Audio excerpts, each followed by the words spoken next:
오래전에 한 사람이 도자기 공장 지대에 있던 한 매장을 방문했다고 합니다.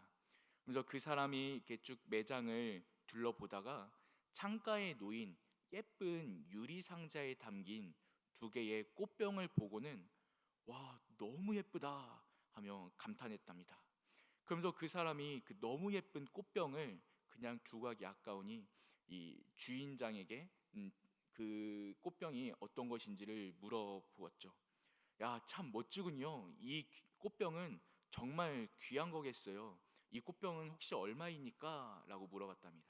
그랬더니 그 사장이 그 얘기를 듣더니 죄송하지만 얼마를 주셔도 저건 안 팝니다. 라고 대답했답니다. 그래서 이 손님은 너무 궁금했죠. 아니, 저게 무슨 꽃병이길래 돈을 줘도 안 파는 건가? 이 가게인데 말이지. 해서 이 사장님에게 아니, 저게 얼마나 귀한 거길래 돈을 줘도 안 판다는 겁니까? 라고 다시 물어보니 그 사장님이 그 꽃병에 담긴 본인의 이야기를 얘기하는데 제가 수년 전만 해도 술에 방탕하며 또 세상에서 하고 싶은 걸 다 하며 마음대로 살던 사람이었습니다. 근데 어느 날 제 친구가 저에게 그렇게 눈물을 흘리며 교회 한번 가보자, 교회 한번 가보자 해서 한번 따라가 본 적이 있었습니다. 근데 그때 처음 가본 교회에서 그 집회에 참석하고 집에 돌아오는 길이었는데 우연히 제가 보려고 한 게 아닌데 우연히 쓰레기 더미에 같이 있던 이 흙더미를 보게 되었습니다. 근데 누군가가 쓸데없어서 버린 그 흙을 보고는 저도 모르게 그거를 고이 싸서 집까지 가져오게 됐습니다. 그리고 그 흙을 보면서 그냥 생각을 하며 한번 구워서 도자기로 만들어 보았는데 그 쓸모없었던 그 흙, 누군가가 쓸데없어 버린 그 흙으로 이 두 개의 꽃병이 만들어지지 뭡니까? 그 뒤로 저는 생각하게 됐습니다. 쓸모없는 꽃, 쓸모없는 흙도 잘 구워 다듬으면 예쁜 꽃병이 되는데 쓸모없이 마음대로 살던 나의 삶도 하나님이 붙드시면은 멋진 삶이 될 수 있겠구나라고 생각하며 그때부터 다시 살게 되었습니다. 그런 의미를 준 저 꽃병을 저는 얼마를 줘도 안 팝니다라고 얘기를 했답니다. 이 얘기를 들은 그 사람이 또 꽃병을 보며 감탄했던 걸 넘어서 더 큰 감탄을 하며 그 집을 나왔다고 하더라고요. 이 이야기를 들으면서 우리는 생각합니다. 하나님께서는 천지의 창조주시고 영원한 우리의 구원자이신데 그분이 내 안에 계시니 그분이 나와 함께 하시니 나의 삶도 변화되겠구나 라고 우리는 믿음을 고백하며 또 이 새벽에 이 자리로 나옵니다. 우리는 이 이야기를 들으면서 또 하나님의 이야기를 들으면서 말씀을 읽으면서 우리의 삶이 얼마나 가치 있는가를 발견합니다. 그리고 오늘의 본문에서도 변함없이 하나님께서는 죽음이라는 그 절망의 구렁텅이 속에서 멋진 하나님의 기적이라는 예쁘고 아름다운 꽃을 만들어내시는데 그것이 바로 부활이요 생명인 줄 믿습니다. 오늘의 말씀 이야기는 어떤 이야기일까요? 우리가 너무 잘 알고 있는 말씀입니다. 나사로의 부활 이야기. 우리가 교회를 다니면서 정말 많이 적어도 한 번 이상은 두 번 이상 어쩌면은 10번 넘게 반복하여 들었을지 모를 이 나사로의 이야기인데요. 우리가 이 이야기를 다시 한번 묵상하고 또 우리가 교회에서 큐티를 계속하고 있지 않습니까? 오늘 하루 곱씹고 곱씹고 마음에 새기며 주님의 뜻을 발견할 수 있기를 축복합니다. 오늘의 본문도 어제처럼 세 개의 단락으로 나누어 볼 수 있습니다. 먼저는 처음 시작인 요한복음 11장 38절로 42절까지의 말씀을 우리는 예수님께서 기적을 행하시는 준비 단계다라고 첫 번째 단락으로 볼 수 있습니다. 그리고 이어지는 43절 그리고 44절은 기적을 행하시는 예수님의 그 과정이라고 볼 수 있겠고요. 그리고 45절과 46절은 행해진 그 기적에 대한 사람들의 반응으로 우리가 나누어 볼 수 있습니다. 우리가 첫 번째 문단을 한번 보도록 하죠. 38절로 42절까지의 말씀. 여기에는 두 명의 인물이 등장하는데 첫 번째는 예수님과 그 이전에 먼저 얘기를 나누었던 마르다, 그 마르다의 모습이 나오고요. 그리고 마르다에게 이 복음, 부활을 말씀하시는 예수님의 모습을 우리가 볼 수 있습니다. 38절을 보니까 이렇게 기록하고 있죠. 이에 예수께서 다시 속으로 비통히 여기시며 무덤에 가시니 무덤이 굴이라 돌로 막았거늘. 혹시 어제 말씀 기억하십니까? 비통히 여기시는 예수님의 그 심정을 우리는 그 죄에 대하여 인류에게, 사랑하는 인류에게 죽음을 가져올 수밖에 없는 그 죄에 대한 분노가 하나님께 함께 있음을 우리가 함께 나누었는데요. 그것과 같습니다. 37절, 그 오늘 보는 말씀 앞절을 보니까 사람들이 예수님에 대하여 이 사람은 죽지 않게 할 수 없었더냐라고 속으로 조금씩 비아냥대는 마음이 섞여 나왔죠. 이것을 아시는, 그 중심을 보시고 아시는 예수님께서 또한 그들의 마음 가운데 불신의 영, 그리고 불순종의 마음이 심겨지게 된 그 근본적인 죄에 대한 분노로 다시 속으로 비통히 여기셨다라고 오늘 말씀은 기록하고 있습니다. 그렇게 시작되는 오늘 말씀은 예수님께서 39절에 돌을 옮겨 놓으라 라는 말씀으로 이어지죠. 그런데 그 예수님의 그 선포와 그 제안과 겉면의 그 말씀 앞에 마르다, 그 예수님을 믿고 예수님을 사랑했던 그 마르다가 만류하며 나섭니다. 39절 중반 보니까요, 그 죽은 자의 누이 마르다가 이르되 주여, 죽은 자가 나흘이 되었음에 벌써 냄새가 나나이다 라고 응답하죠. 우리는 이 말이 틀린 말이 아님을 알고 있습니다. 완전히 맞는 말이죠. 특히 고대 중동 지방을 보면은 지금도 그렇지만은 아주 뜨거운 햇볕 가운데 사람이 죽고 장사되어지면은 당연히 그 시체가 며칠 안에 금방 썩고 냄새가 날 거죠. 특히 4일이나 지났다고 하니까 얼마나 더 부패했고 얼마나 냄새가 났을지 이 사람들은 아주 잘 알고 있었을 겁니다. 그러므로 이 말은 절대 틀린 말이 아니고 정말 참된 말입니다. 예수님께 불순종하고자 하는 의도가 아니라, 그 말을 듣지 않겠다는 게 아니라 정확히 맞는 말로 예수님께 재차 설명한다라고 우리는 볼 수 있고 이해할 수 있습니다. 하지만 우리가 믿는 예수님은 어떤 분이십니까? 분명히 이것이 맞는 말이지만 우리의 맞는 말을 넘어서 진리를 선포하시는 분이 우리 주 예수님을 믿습니다. 그 예수께서 돌을 옮겨 놓으라 하시며 이어 40절에 보니 예수께서 이르시되 내 말이 네가 믿으면 하나님의 영광을 보리라 하지 아니하였느냐 하시니 돌을 옮겨 놓으니 라고 이어져 있습니다. 예수님께서는 그 마르다의 만류, 예수님 이미 시체가 썩고 냄새까지 납니다, 그 말 앞에 재차 하나님의 영광을 보리라 말씀하시며 예수님께서 어떤 기적을 행하시는지 이것을 보여주게 됩니다. 우리는 마르다의 모습을 보면서, 마르다의 만류를 보면서 틀린 말이 아님을 알고 있지만, 그러나 이 부분을 보며 예수님의 기적을 막는 그 모습을 보면서 참 안타까운 마음도 듭니다. 예수님이 어떤 분인지 알았다면은 저렇게 막지 않았을 텐데, 예수님이 어떤 분인지 믿었다면은 예수님 당연히 살려줄 줄 믿습니다, 빨리 살려주십시오 라고 말했을 텐데 라고 안타까운 생각이 들겠죠. 근데 우리 삶에도 이런 부분이 없는지 돌아볼 필요가 있습니다. 마르다처럼 맞는 말을 합니다. 마르다처럼 절대 틀린 말이 아닙니다. 왜냐하면 그동안 해결되지 않았거든요. 수년 동안, 수십 년 동안 기도해 왔지만 단 한 번도 응답받을 기미가 보이지 않았거든요.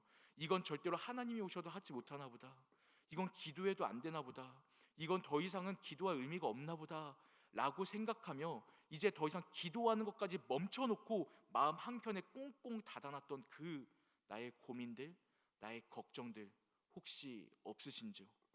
틀린 말이 아닙니다. 맞는 말입니다. 절대로 단 한 번도 해결할 수 없을 것 같거든요.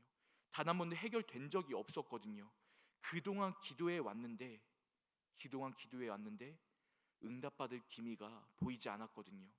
혹시 우리의 삶 가운데도 이런 고민, 이런 걱정, 우리의 생각으로 멈춰놓은 기도 제목이 없는지 우리가 돌아보아야 합니다.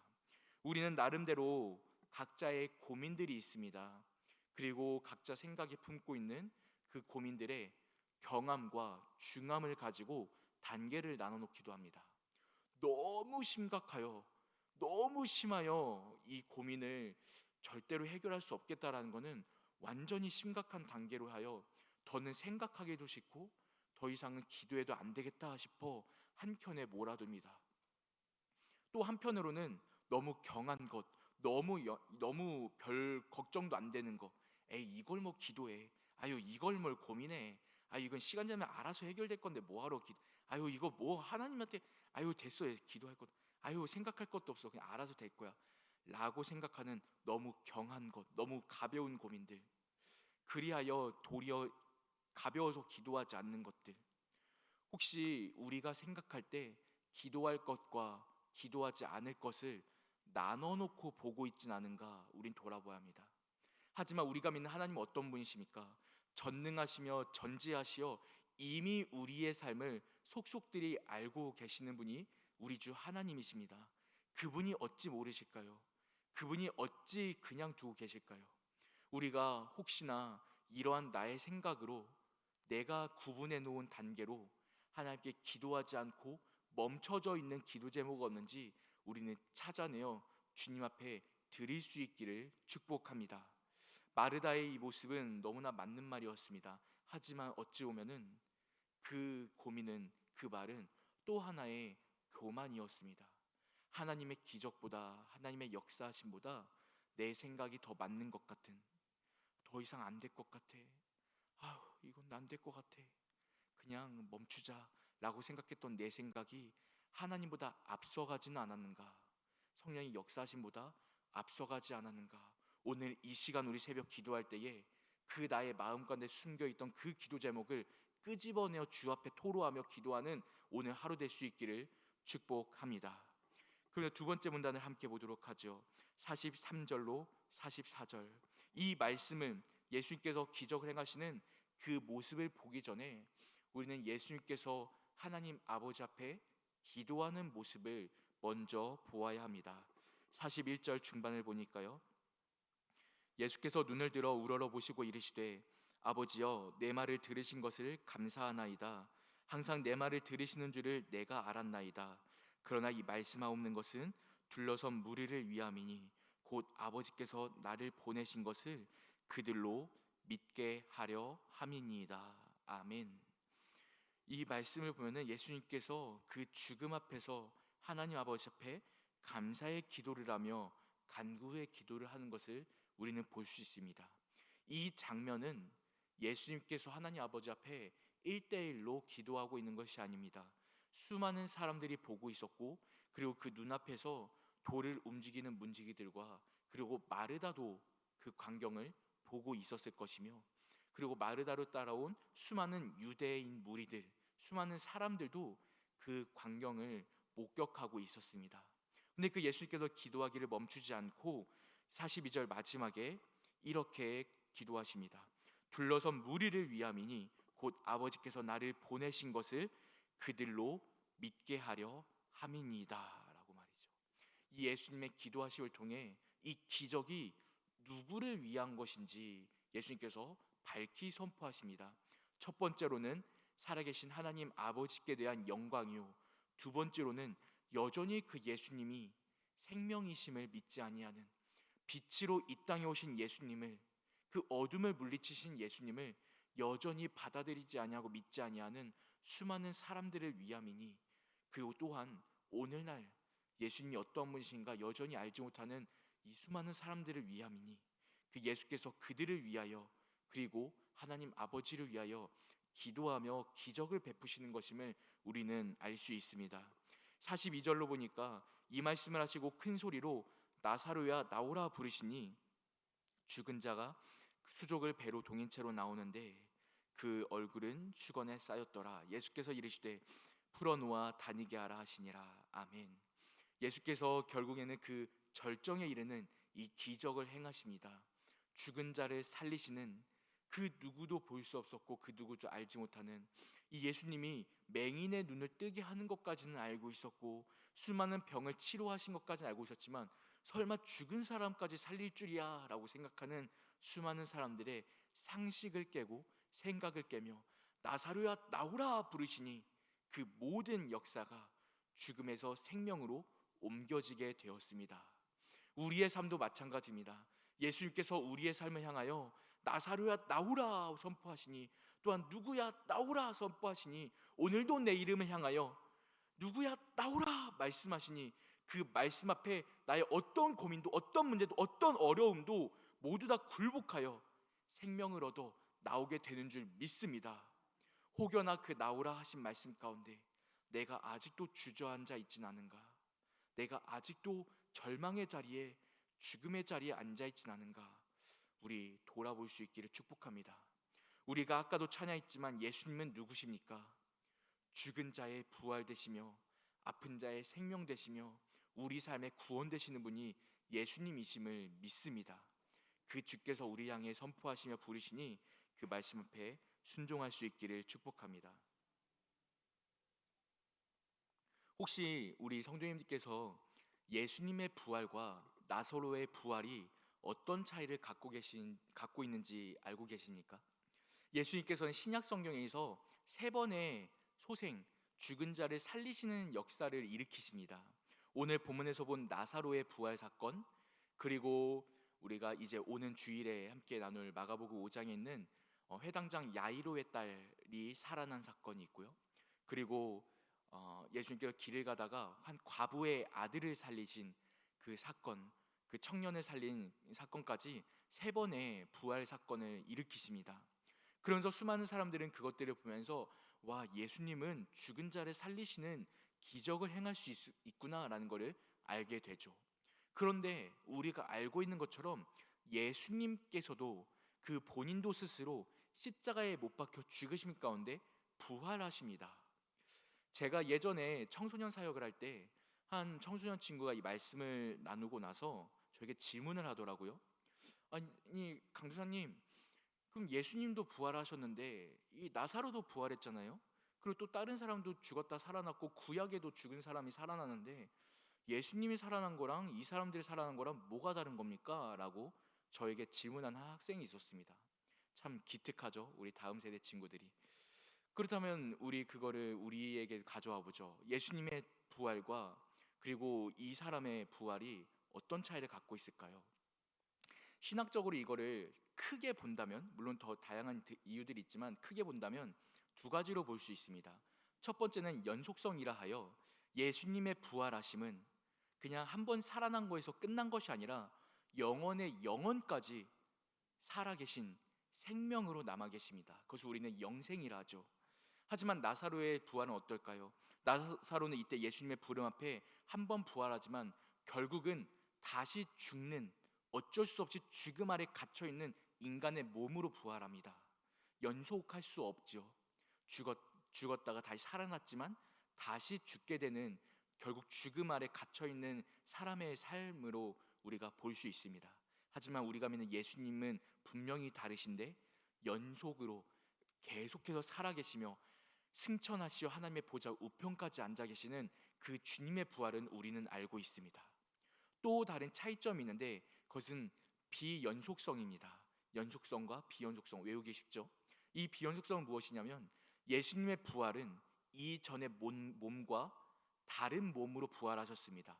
분명히 못자국도 있고 옆구리도 창에 찔린 자국은 있었지만, 그러나 예수님께서 제자들 앞에 나타나시는 모습을 보여는 벽을 뚫고 나타나시며 또한 없었던 곳에 갑자기 뿅 하고 나타나시는 이런 모습들을 볼 때에 예수님께서는 그냥 이전의 몸이 아니라 부활체로 부활하셨구나라는 것을 우리는 말씀을 통해 알 수 있는 것이죠.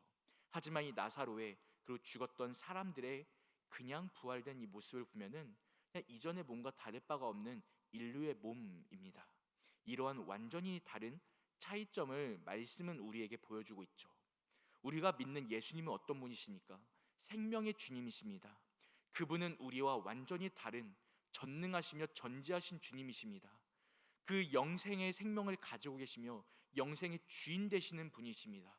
우리의 삶과 다르게 완전히 거룩하시며 경건하시며 새로운 그 부활체의 몸을 가지신 분이 우리가 믿는 예수 그리스도이십니다. 그분께서 우리에게 오늘 우리 삶에 나사로야 나오라 선포하신 것 같이 누구야 나오라 말씀하시며 또한 내 이름을 붙여 말할 때에 요한아 나오라 선포하시니 그 우리를 부르시는 주님의 부름 앞에 어찌 오늘도 잠잠히 멈춰 있을 수 있을까요? 우리 기도할 때에 주님 제가 나가겠습니다 라고 부르심 앞에 순종하며 나아갈 수 있기를 축복합니다. 우리 마지막 세 번째 단락 함께 보죠. 45절로 46절입니다. 마리아에겐 와서 예수께서 하신 일을 본 많은 유대인이 그를 믿었으나 그 중에 어떤 자는 바리새인들에게 가서 예수께서 하신 일을 알리니라. 참 이 일을 보며 참 이런 일로 예수님을 믿는 사람도 있구나라고 생각하기도 하지만 또 한편으로는 안타까운 모습을 함께 봅니다. 예수님께서 죽은 자를 살리시는 엄청난 기적을 보았음에도 불구하고 누군가는 그걸 보며 예수님을 믿기도 하지만 누군가는 그걸 보며 바리새인들에게 가서 알리는 반응도 있습니다. 물론 그 의도는 우리가 알 수 없습니다. 이 사람들이 너무 신기해서 바리새인들을 설득하러 간 건지, 보세요 보세요, 예수님은 정말 살아계신 하나님의 아들이신가 봅니다라고 알리러 간 건지 우리는 그 의도는 알 수 없습니다. 하지만 이 바리새인들에게 가서 이 행하신 일을 알린 이 일이 있었기에 우리가 내일 나눌 본문이지만 이어지는 43절, 47절을 보니 대제사장들과 바리새인들이 예수님을 어떻게 죽일지를 모의하게 되는 참 악독한 일로, 죄의 일로 이어지는 결과를 나타냅니다. 누군가는 예수님의 부활 사건을 보며 그 복음을 영접합니다. 하지만 누군가는 그 역사하심을 보며 예수님을 배척하는 길로 가기도 합니다. 오늘날 우리도 마찬가지입니다. 나의 삶이 변화되었습니다. 우리 성도님들 모두 다 예수님을 만나고 변화된 삶에 대한 간증 하나쯤 있지 않습니까? 내가 전에 이렇게 살았는데 지금은 이렇게 변했습니다. 내가 전에 어떻게 그렇게 살았는지 모르겠습니다. 그런데 지금은 너무 평안하며 이렇게 살고 있습니다. 참 주님의 은혜입니다 라고 생각하는 일들 하나씩 있지 않습니까? 근데 그 일들을 보며 정말 예수님 믿었으면 좋겠는데, 정말 하나님 믿었으면 좋겠는데 라고 생각하며 전도할 때 누군가는 그 이야기를 들으며 예수님을 알고 영접하지만 누군가는 여전히 교회를 보며 손가락질하고, 누군가는 여전히 교회를 보며 비아냥대고 욕하며, 누군가는 여전히 우리의 변화된 삶을 보면서도 아무런 감흥도 느끼지 않는 일들도 있습니다. 이때 예수님의 모습을 본 사람들이 그 능하신 예수님을 보면서도 믿지 않았는데, 참 오늘날 우리의 이야기를 보며 어떻게 그들이 믿을까요? 어떻게 그들이 그것을 반응하며 따라올까요? 참 우리가 전도하는 모습을 보며 오늘날 교회의 모습을 보면 참 안타깝습니다. 그러나 우리 성도님들 그 가정 가운데서도 우리 끝까지 주의 말씀에 붙들며 나아갈 수 있기를 축복합니다.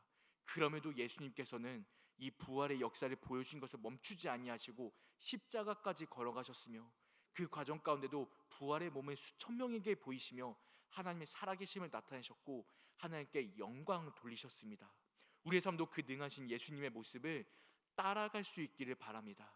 예수님께서 멈추지 않고 그 역사를 전파하신 것처럼 오늘날 우리도 멈추지 않고 기도하며, 멈추지 않고 전파하며, 멈추지 않고 주의 말씀에 순종할 수 있기를 축복합니다. 어떤 이는 여전히 우리를 믿지 않고 우리를 따르지 아니하나 그러나 주님께서 멈추지 아니하셨으니 나도 멈추지 않습니다. 우리 이러한 결단으로 오늘 하루 이 시간 또한 함께 기도할 수 있기를 축복합니다. 어떠한 예화를 말하며 오늘 말씀을 정리하겠습니다. 예전 어떤 교회에 처음으로 취임한 한 신임 목사님이 계셨다고 합니다.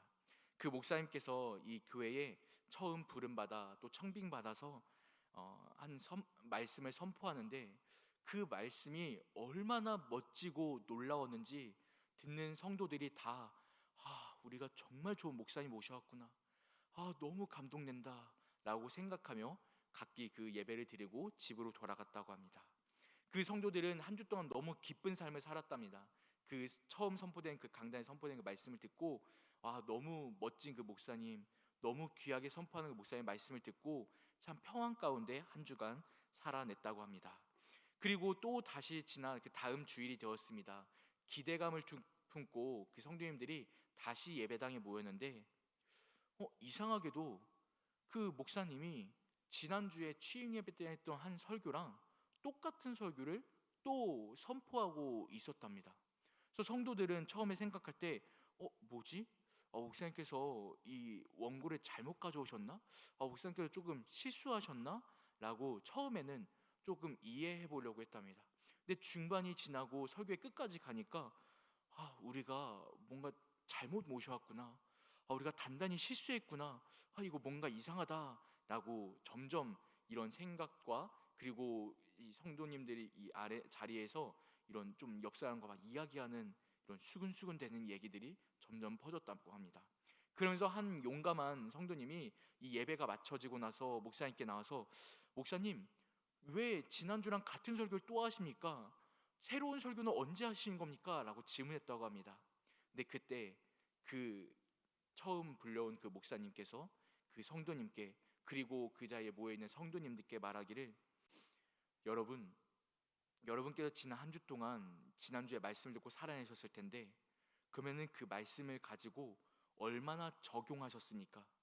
얼마나 그 말씀대로 순종하셨습니까?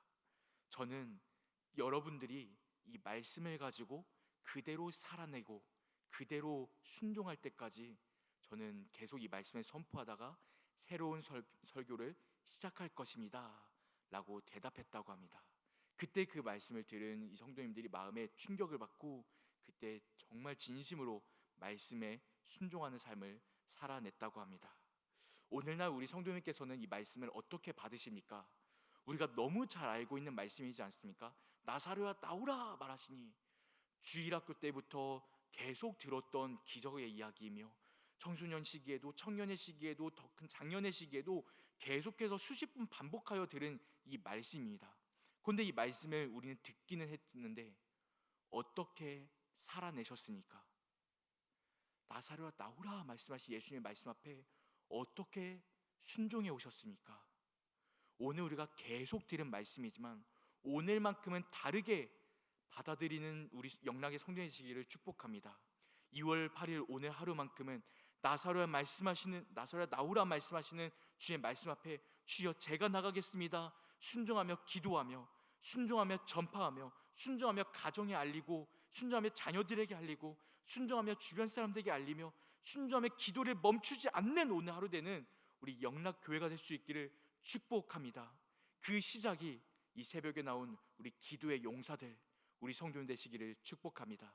가지고 나온 기도 제목을 주 앞에 토로하며 또 선포하며, 주님 오늘도 주께 내가 나아갑니다, 우리 간절히 간구하는 이 시간 될 수 있기를 축복합니다. 기도하겠습니다. 살아계신 하나님 아버지, 감사합니다. 오늘도 주님께서 우리에게 나사로야 나오라 말씀하신 것처럼 성도야 나오라 선포하시니 주 앞에 제가 나아갈 수 있게 하시니 참으로 감사합니다. 주님, 예수님께서 그러하셨던 것처럼 우리 또한 주 앞에 영광된 삶을 살게 하여 주시고, 주님께서 모든 사람들 앞에 그러하셨던 것처럼 우리도 주의 말씀을 수많은 사람들 앞에 전파할 수 있게 하시며, 주님께서 그러하셨던 것처럼 우리 또한 부활의 소망을 가지고 믿음의 삶을 살아내는 우리 성도 될 수 있도록 주여 함께하여 주시옵소서. 오늘 하루 주께 맡겨드리기 소망하며 살아계신 예수님의 이름으로 기도합니다. 아멘.